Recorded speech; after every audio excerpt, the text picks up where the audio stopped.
Күні кеше Шу ауданының әкімі Жарылқасын Айтақов ардагерлермен жүздесті. Жиында аудан ақсақалдары осы уақытқа дейін атқарылған жұмыстарды баяндап, ұсыныс тілектерін жеткізді. Толығырақ аудандағы тілшіміз тарқатады.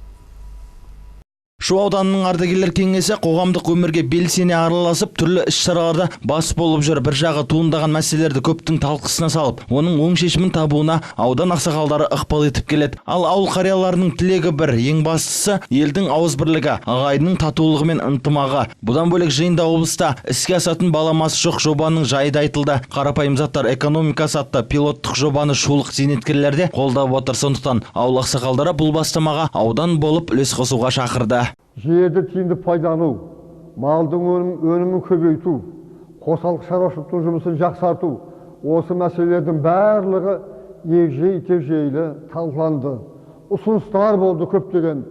Осы ауыл шаруашылығы өнімдерін ұқсату, оны дайындау, өткізу мәселелері, базарға апару жөнінде барлық мәселелер жан-жақты талқыланды. Көптеген мәселелердің әлде шешу керек.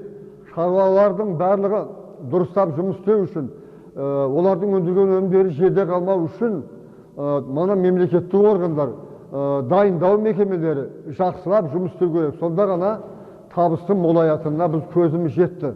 Ал ардагерлер ауладағы бос жатқан жердің табыс көзі екенін о баста білген. Мәселен, ауылдағы зейнеткерлер ауласына жеміс ағаштарын, көкөністерін егіп, өнімін алып отыр.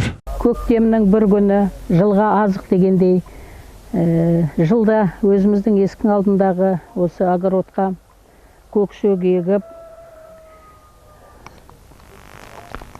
міне қызылғылша, сәбіз, мынау баклажан,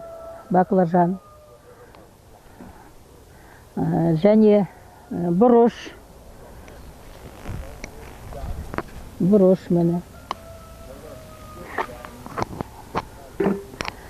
Осы кішкентай кезімізден еңбектің арқасында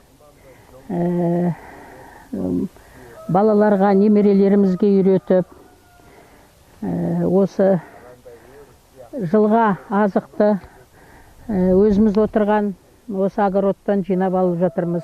Жалпы Шу ауданының бойынша 6000-нан астам зейнеткер кеңеске мүше. Ал ардагерлер ұйымының жанынан билер кеңесі де құрылған. Кеңес аясында ауданның құқықтық тәртібі және заңдылықты жаңғырту, сот саласын реформалау, саяси құқықтық әлеуметтік тұрақтылығын арттыруда мамандар жұмыс істейді. Нұрлан Әбдікәрім, Аят Асқарбекұлы, Жұмахан Төлеуұлы, Жеті Ньюс, Шу ауданынан.